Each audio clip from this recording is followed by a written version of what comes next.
Halo, selamat datang di acara Roti Pagi bersama saya, Ita Sembiring. Pembahasan kita kali ini tetap setia dalam perubahan bersama Romo Andang Binawan SY.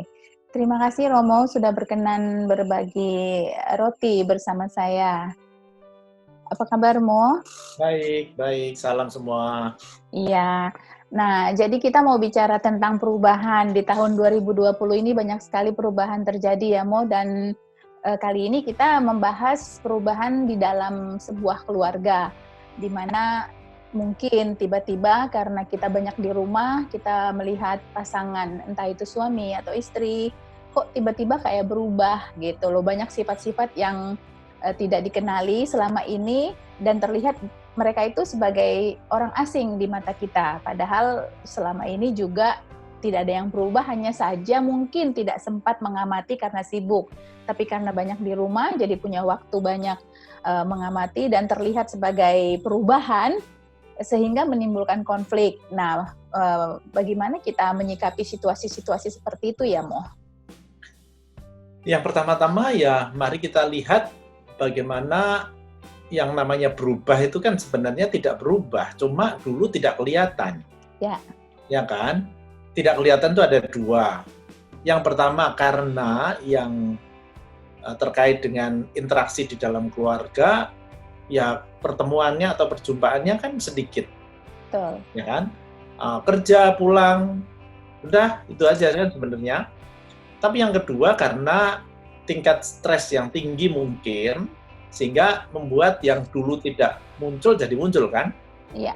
Sehingga dalam arti tertentu ya sebenarnya ini bagian dari sebuah proses yang tanda petik wajar sebenarnya, karena kita tahu saya sih membuat istilah bahwa kita dimurnikan dalam segala hal, dimurnikan dalam konteks iman lah, ekonomi lah, sosial, tapi juga terutama keluarga. Di mana kita sekarang diajak ketika melihat apa yang tadi kamu katakan bahwa ada perubahan-perubahan sifat atau karakter. Nah, sekarang kembali kepada apa yang dulu dijanjikan, kan? Ya. Menerima dan memberikan diri setia dalam untung dan malang, sehat sakit, ya kan? Kurus gemuk. Dan apa adanya ya, Mo? Nah, ya kan? Tergantung kembali pada apa yang dikomitmenkan dulu. Kalau dulu mungkin orang bisa lari, kalau ada masalah lari, sekarang kan nggak bisa. Nah, sekarang itu yang tadi saya katakan pemurnian. Tapi termasuk terkait dengan pemurnian konteks pendidikan anak kan. Ya. Kalau dulu mungkin nggak, tanda petik, anak itu dititipkan di sekolah, sekarang nggak bisa, tidak harus didampingi oleh orang tuanya. Sehingga memang tanda petik panggilan sebagai suami atau istri atau juga sebagai papa mama itu sekarang benar-benar diuji. Bisa nggak? Gitu. Itu pandangan saya yang nggak punya pengalaman. Iya benar. Tetapi kan juga mungkin komunikasi yang harus tetap dijaga dan apa ya, kita untuk merilis hati kita masing-masing untuk bisa menerima ini tadinya nggak seperti ini gitu. Tapi sebenarnya perubahannya kecil-kecil loh, misalnya kok nutup odol nggak sempurna seperti itu. Dulu nggak apa-apa karena semua sama-sama sibuk gitu. Iya, justru itu, ya. Nah, seperti tadi, ketika melihat ini sebagai tanda petik sebuah proses yang wajar, terus bagian dari sebuah pemurnian terkait dengan komitmen yang dulu pernah dijanjikan, kalau memang platformnya sama, ya komunikasi akan berjalan dong. Tapi kalau platformnya berbeda, ya jadi susah. Nah, justru di sini saya katakan di keluarga Katolik seharusnya platformnya jelas sama karena laki-laki dan perempuan itu kan setara. Ya. Gitu. Kalau cuma odol sebenarnya ya udahlah cincai aja lah. Ya. Kecuali yang tanda petik esensial ya dibicarakan lebih serius gitu kan. Iya, mungkin karena terlalu banyak waktu juga kali ya, Mo. Jadi sampai hal yang kecil pun bisa diperhatikan dan jadi besar gitu. Nah, misalnya tadi yang, kok ini tanaman nggak disiram gitu. Padahal selama ini ada atau nggak tanaman di situ juga nggak pernah tahu gitu. Iya. Nah, jadi seperti yang Romo sampaikan tadi, ini sebuah pemurnian dan dan kita juga tetap kembali kepada komitmen di awal bahwa kita bersedia menerima pasangan kita dalam susah atau senang, pokoknya apa adanya ya, seperti apa dulu dan sekarang, seperti itu. Ada tips lain, Romo, untuk menjaga komunikasi tetap baik di saat-saat yang konfliknya ini sangat gampang sekali terbakar gitu? Ya, menurut saya paling begini, bahwa orang emosi, orang marah, orang kecewa itu kan lumrah. Tetapi kalau kita tanda petik menomorsatukan yang rasional, saya kira ya pelan-pelan bisalah. Bahwa kemudian misalnya pertama-tama karena masih gondok, masih sebel gitu, ya menghindar juga nggak apa-apa. Tapi ya nggak boleh terus-menerus dong, gitu kan. Gitu. Iya, saya mencatat satu kata tadi ya, menghindar, gitu ya.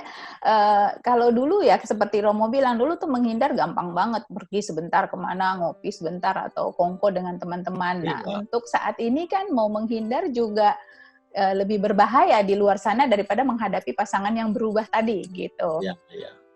Ya kan, ya kecuali kalau tanda petik kamarnya studio 1 ya nggak bisa. Tapi kalau 2 atau 3 kan ya oke lah punya kesibukan yang sedikit lain di kamar, minta perhatian supaya tidak diganggu dulu. Artinya saling menjaga perasaan aja dulu gitu kan. Karena kalau tanda petik emosi dikedepankan ya susah. Iya, oke. Saya mau tanya satu ya, misalnya nih, apakah boleh nih Mo, ketika kita jengkel terhadap pasangan kita berdiam diri aja begitu, berdiam diri tanpa berkomunikasi untuk jangka waktu tertentu, dalam arti ya senyamannya diri kita, itu baik atau enggak? Lah ya kalau memang belum bisa mengatur emosi, diam untuk beberapa tanda petik sehari 2 hari mungkin masih bisa dimengerti lah, itu wajar. Tapi tentu saja itu akan lebih baik daripada dengan kata-kata yang keras, keluar dengan kata-kata keras, apalagi dengan ekspresi-ekspresi fisik yang merugikan kan. Ya. Diam dalam pilihan ini ya lebih masuk akal daripada mengutarakan dengan kata-kata yang menyakitkan, dan itu sering kalau nggak hati-hati kan bertahan lama dan malah membuat hubungan makin tidak baik kan. Iya. Diam masih bisa dimengerti lah, tapi ya jangan lama-lama lah. Iya, oke. Apapun itu komunikasi tetap penting ya. Sehari 2 hari kayaknya masih oke, daripada ribut besar mending ditahan, atau perubahan-perubahan itu ya udah dianggap biasa saja begitu, bahwa itu juga proses. Karena untuk mempertahankan mempertahankan banyak hal lah, nggak hanya pernikahan dan lain-lain dalam situasi saat ini kan sangat rentan gitu, Mo. Iya. Seperti tadi saya katakan, sebenarnya ini bukan perubahan ya, sebenarnya aslinya ya seperti itu, tapi dulu kan masih bulan promosi atau masih hangat, itu jadi masih teredam dengan gampang gitu kan.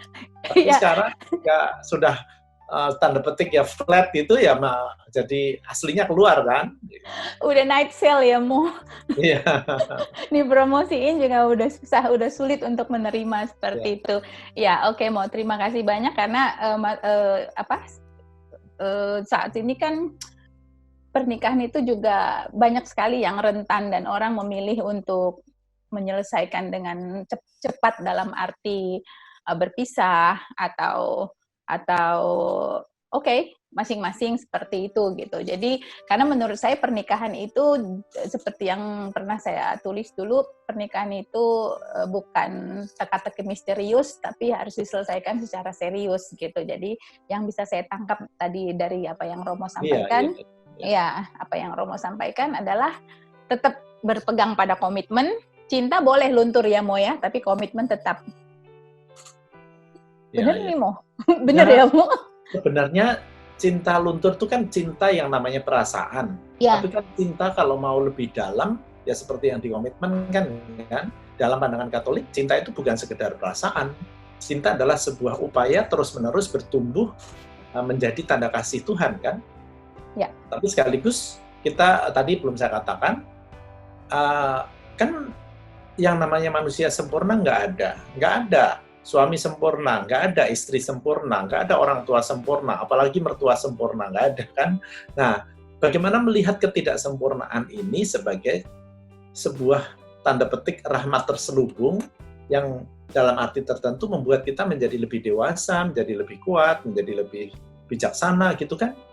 Ya. Kalau itu bisa dilihat, ya saya kira segala macam ujian-ujian, segala macam kesulitan itu bisa disikapi dengan lebih tenang lah.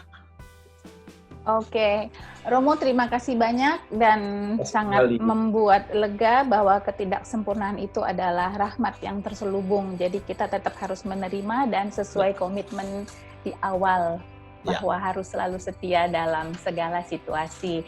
Ya, terima kasih teman-teman yang sudah berkenan ikut menikmati bersama kami. Semoga roti pagi yang kita sajikan ini bisa mengenyangkan secara rohani sebelum kita menyantap roti yang sesungguhnya. Romo Andang, terima kasih banyak. Terima kasih kembali. Sampai ketemu lagi. Sampai ketemu. Ya, bye. Bye.